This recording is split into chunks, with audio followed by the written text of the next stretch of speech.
Assalamualaikum warahmatullahi wabarakatuh. Dalam video kali ini saya Mem Sally akan membahas tentang editorial atau tajuk rencana. Nah, apakah kalian tahu apa itu editorial atau tajuk rencana itu?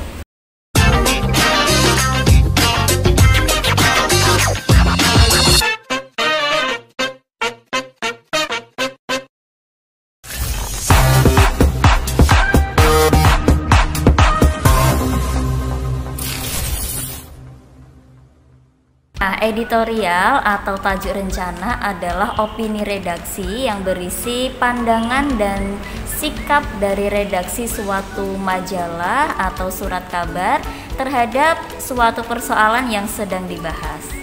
Redaksi yang dibahas di sini bisa editor, bisa juga pimpinan redaksi. Nah, kalian sudah tahu bisa baca editorial di mana?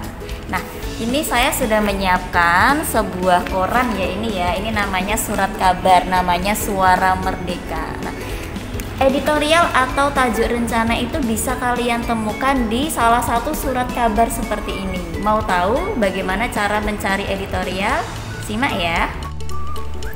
Koran yang sudah saya siapkan dari harian Suara Merdeka, terbit Sabtu 13 Maret 2021. Nah, kalau kita lihat halaman utamanya tentang percepatan produksi vaksin, berarti headline-nya tentang vaksin. Biasanya untuk teks editorial atau tajuk rencana itu dia mengangkat berita yang sedang hangat-hangatnya, sedang dibahas. Biasanya sesuai dengan headline koran tersebut.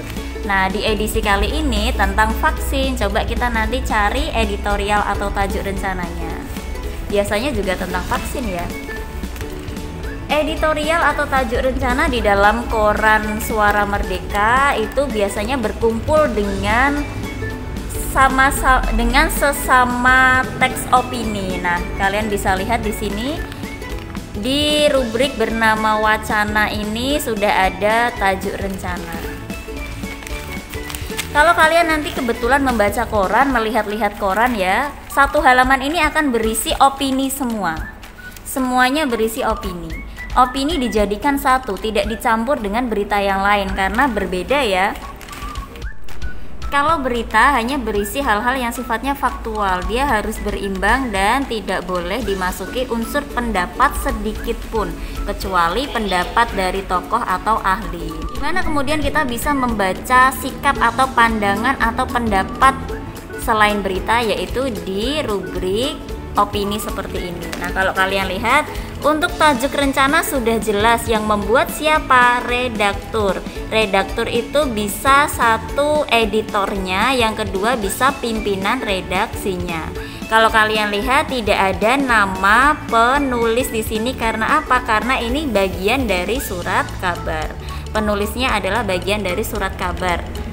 Sedangkan untuk opini yang ini judulnya Berlaga Tanpa Penonton. Di sini ada nama penulisnya.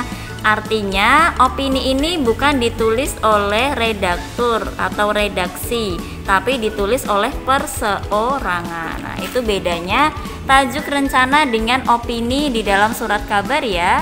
Yang berbeda adalah siapakah yang menulisnya. Nah, kalian pasti sudah bisa membedakan sekarang yang mana berita, yang mana opini, dan yang mana editorial atau tajuk rencana. Selanjutnya di dalam video ini nanti kalian akan mendapat penjelasan tentang satu, fungsi dari editorial atau tajuk rencana, kedua tentang ciri editorial atau tajuk rencana, dan yang ketiga adalah unsurnya, unsur-unsur yang ada di dalam tajuk rencana. Ini adalah manfaat atau fungsi dari editorial. Bagi pembaca, editorial dapat dijadikan referensi tambahan tentang bagaimana harus menyikapi suatu peristiwa atau persoalan publik. Bagi pihak atau tokoh terkait, editorial dapat dijadikan salah satu bahan pertimbangan dalam memecahkan atau mengambil kebijakan terhadap suatu permasalahan.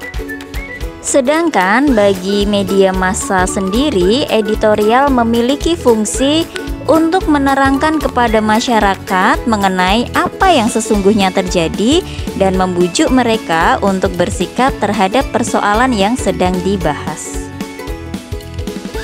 Ciri-ciri teks editorial antara lain, yang pertama, tema teks editorial adalah isu atau persoalan yang sedang dibicarakan oleh masyarakat luas, jadi harus aktual dan faktual. Kemudian, isi teks editorial merupakan kombinasi antara fakta dan opini dari penulis. Nah, opini tersebut harus sistematis, rasional, dan argumentatif. Teks editorial biasanya disajikan dimulai dari pemaparan peristiwa atau fakta secara umum. Baru kemudian ada pendapat atau sikap redaksi dan diakhiri solusi dari pihak redaksi. Ciri yang keempat dari teks editorial adalah menarik untuk dibaca. Mengapa? Karena teks editorial menyajikan solusi terhadap persoalan yang menyangkut kepentingan orang banyak.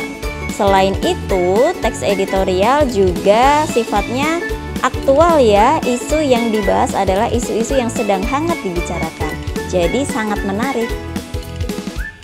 Selanjutnya adalah unsur editorial, terdiri atas, yang paling atas tadi bisa kalian lihat adalah judul. Kemudian yang berikutnya ada isu, yaitu persoalan yang sedang dibahas. Biasanya isunya adalah isu-isu yang kontroversial dan fenomenal ya, yang menjadi latar belakang mengapa editorial itu ditulis.